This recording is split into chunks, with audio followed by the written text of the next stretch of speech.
first realise you wanted to be a musician? Probably pretty early on. In terms of just actually playing, I was playing guitar from probably about 12 years old onwards.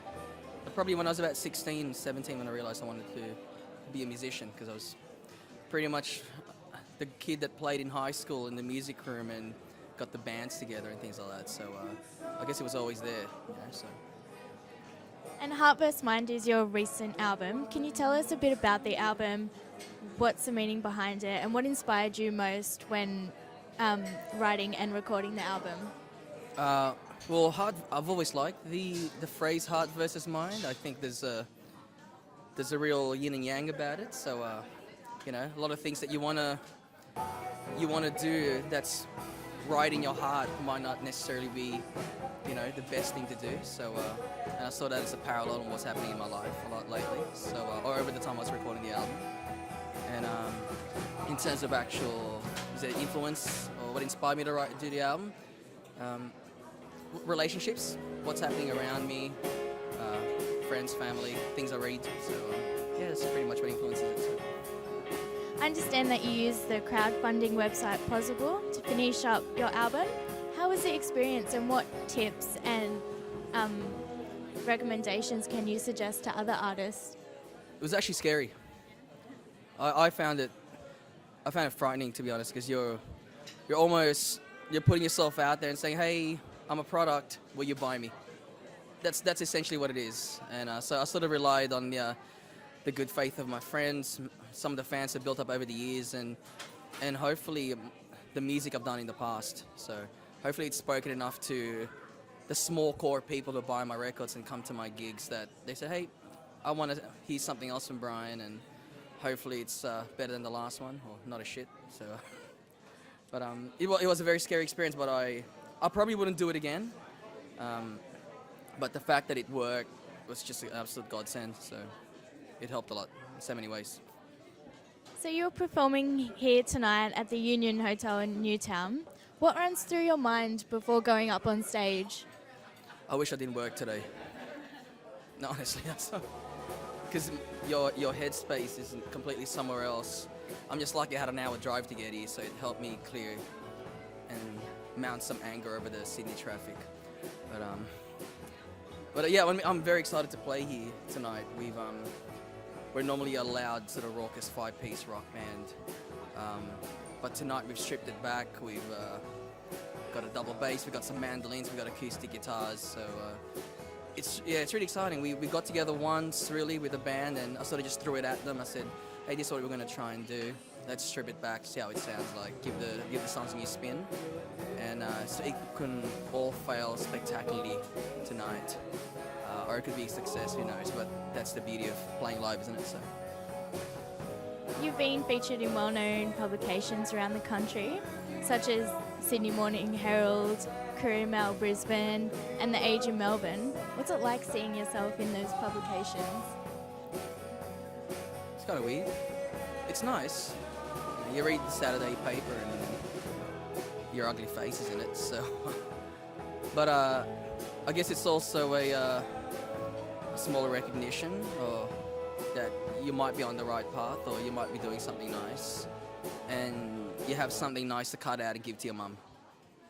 You can frame it up and show their friends. So, but yeah, it's nice. It's nice recognition, and I don't expect these sort of things. So I'd like to think that anything like this that happens to me is also a reflection on my little community of musicians around here, because any successes we have as a small group, I feel we all share. So as much as my face is in it, the guys who play in the record and the guys who are in the band, I feel it's just as big a part of it.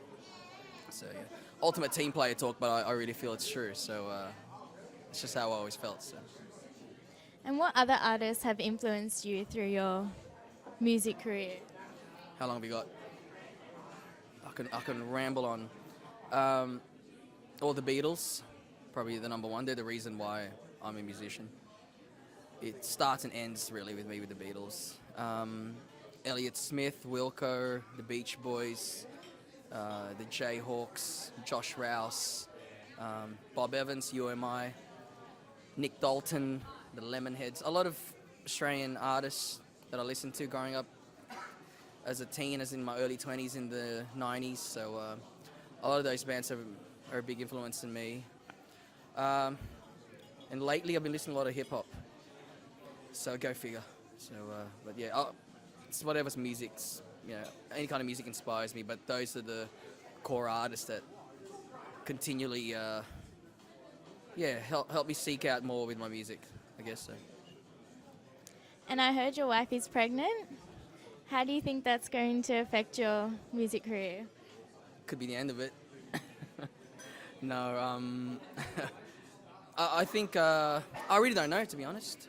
It's new, it's uncharted waters for me, and I'm really excited. I feel like I'm joining a rock and roll dad group.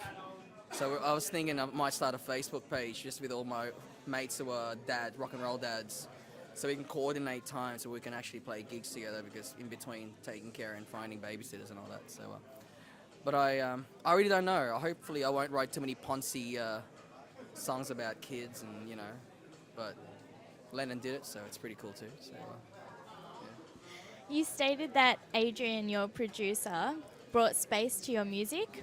What do you mean, and what was it like working with him? I like sort of layered music.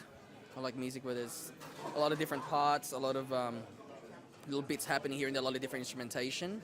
I still did it with Heart versus Mind, but I think with what Adrian brought to it was, like I said, a sense of space. I feel like everything's in there, but it just sat nicely, and hopefully people can hear that in the music, because I think I've made albums where in the golden age of Pro Tools, where everything you can put fucking 64 tracks into the one song, and make it in your head. You think, I'm becoming the next Phil Spector, bringing everything in, but really it sounds like shit. So I think with this one we stripped it slightly back and let the songs breathe. I think that's probably more what I meant when I said space, like letting the songs breathe a little bit, and it's a lot more laid back to some of the stuff I've done. So and I think it's important that Adrian heard that side of things, and when he heard that, I think the rest of the album sort of followed suit as we were doing it. So that was exciting to me anyway. So.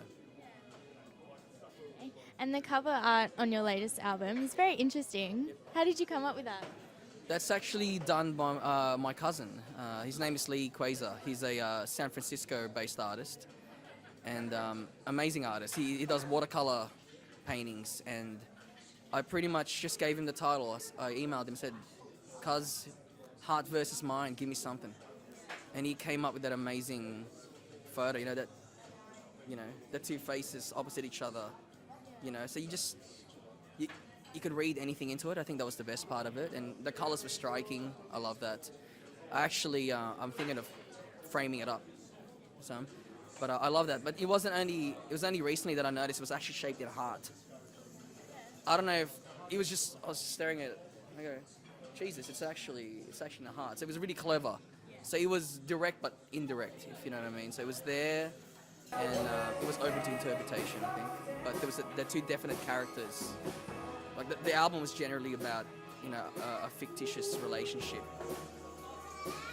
based on people I know. So it could be other way.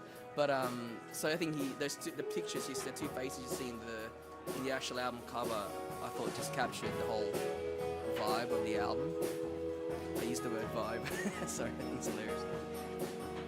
And how would you describe your music to anyone who hasn't familiarized themselves with your music? A lot of people have been calling it sort of AM radio pop. I just like to think it's good pop music in the old school sort of sense. Not, so I think if you like that sort of 70s sort of sound, the AM radio sort of sound, I think that's probably the most simplest term I can describe it without going to all the influences, But just good, simple pop music that, hopefully caters for a bit of for a few repeat listens. That's what I like to hope for anyway, so, yeah. And lastly, where do you hope to see yourself in a year's time? Probably up in my neck in nappies. I've got a few plans. I've got ideas for the next album already. I'm talking to a few people about well, not a few. That's an exaggeration. I spoke to one person about possibly producing their album. So there'll still be a lot of music involved. But I've already, in my head, I've already started the next album. So how that's going to turn out, who knows? But yeah, hopefully, yeah, back into the music game after I've sort of settled into parental life. Yeah, I guess so. Yeah. Well, thank you for taking the time out to talk with us, Bryan.